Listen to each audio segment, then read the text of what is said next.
Ada nasihat orang tua, bagus sekali, bijak sekali, dan itu perlu dinasihatkan oleh orang tua kepada anaknya. Anaknya berkata begini, ya, aku melihat dari mulai kecil sampai kemudian aku dewasa seperti sekarang ini, ayah kan pernah juga berantem sama ibu. Iya betul. Terus, kenapa kok masih tetap bersatu, nggak berpisah dan sebagainya? Apa jawabannya? Kita ayah sama ibu dulu ketika melangsungkan perkawinan, kami sudah punya komitmen sendiri-sendiri. Komitmen masing-masing. Apa itu? Kita melihat pasangan kita harus bersatu untuk anak-anaknya semuanya. Sehingga kalau semua ada yang tidak baik bukan dia, tapi kelakuannya. Yang tidak baik itu adalah ucapannya. Yang tidak baik itu tindakannya. Tapi dirinya, ibumu itu selalu baik di mataku. Ayahmu itu selalu baik di mataku. Yang nggak baik itu kebetulan pada saat itu setan lewat, akhirnya ngomongnya nggak baik. Tindakannya nggak baik, keadaan akhirnya diberikan Allah Ta'ala tidak baik.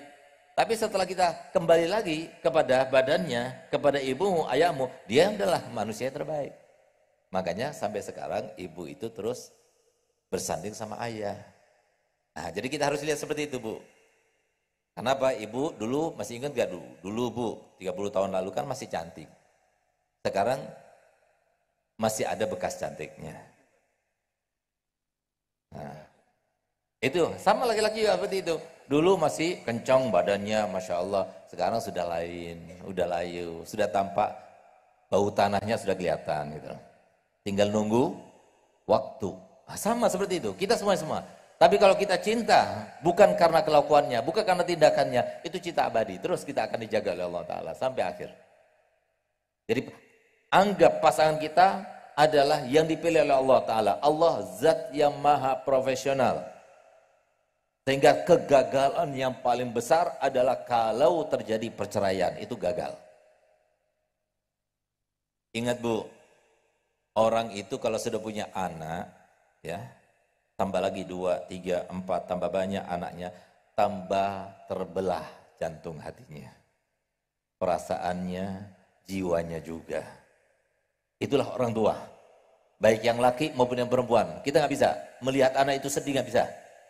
Lebih baik kita yang sedih, jangan mereka yang sedih.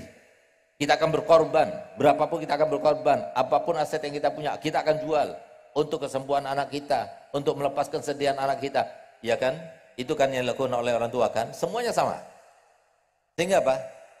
Jangan pakai berharap begini Bu, kayaknya kalau saya cerai sama suami nih, saya dapat suami yang lebih ganteng, lebih membahagiakan, lebih ini, lebih sejahtera, lebih harmonis, lebih romantis.